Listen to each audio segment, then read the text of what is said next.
प्रधानमंत्री मोदी 8 से 9 जुलाई को रूस की आधिकारिक दौरे पर थे। इस दौरान पीएम मोदी और रूस के राष्ट्रपति व्लादिमीर पुतिन की अहम बैठक हुई, जिसमें कई मुद्दों पर बात हुई। बैठक के दौरान प्रधानमंत्री ने रूस की सेना में भारतीयों के फंसे होने का मुद्दा भी उठाया। इस मामले में भारत को बड़ी जीत हासिल हुई है। रूस ने अपनी आर्मी में कार्यरत सभी भारतीयों को सेना से अलग करने का निर्णय ले लिया है। इसे भारत की एक बड़ी कूटनीतिक जीत माना जा रहा है। रूसी सेना में भारतीयों के फंसे होने का मुद्दा क्या है और अब भारत सरकार ने ये मुद्दा कैसे सुलझाया, आइए जानते हैं। पिछले कुछ महीनों में ऐसे कई मामले सामने आए हैं जिनमें भारतीयों को अच्छी नौकरी या पढ़ाई का झांसा देकर रूस भेज दिया गया था और वो यूक्रेन के खिलाफ लड़ने लगे। युद्ध में अब तक कम से कम 4 भारतीय नागरिक मारे जा चुके हैं।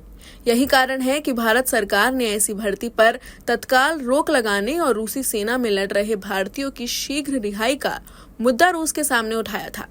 इसी साल मई में सीबीआई ने धोखा देकर रूसी सेना में भर्ती कराने वाले नेटवर्क से जुड़े 4 लोगों को गिरफ्तार किया था। सीबीआई ने कहा था कि इस नेटवर्क से जुड़े लोग युवाओं को आकर्षक नौकरी या विश्वविद्यालय में एडमिशन दिलाने का वादा करके रूस ले जाते थे ताकि उन्हें यूक्रेन के खिलाफ युद्ध में लड़ने के लिए मजबूर किया जा सके। इस तरीके से लगभग 35 लोगों को ठगा गया। पूरे नेटवर्क से जुड़े 4 लोगों को सीबीआई ने मई में गिरफ्तार किया था। युद्ध में मारे गए 2 भारतीय व्यक्तियों के परिवारों ने कहा है कि वो सेना में सहायक के रूप में काम के लिए रूस ले जाए गए थे। भारत के अलावा अन्य दक्षिण एशियाई देशों में भी ऐसी तस्करी नेटवर्कों का खुलासा हुआ है। श्रीलंका के कई सेवानिवृत्त सैनिकों को अच्छा वेतन, नागरिकता और अन्य फायदे देने का वादा करके लाया गया था। वहीं नेपाल के भी कई युवाओं को एजेंटों ने अवैध रूप से रूसी सेना में भर्ती कराया था। इसके लिए भारी रकम वसूली गई थी।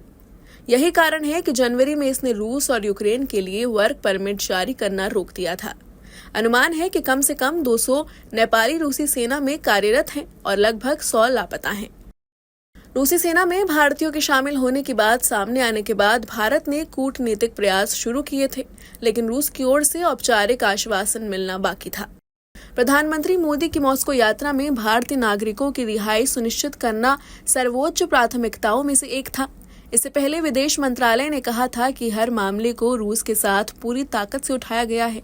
विदेश सचिव विनय क्वात्रा ने शुक्रवार को एक मीडिया ब्रीफिंग में बताया कि भारत का अनुमान है कि उसके 30 से 40 नागरिक पहले से ही वहां सेवा दे रहे हैं।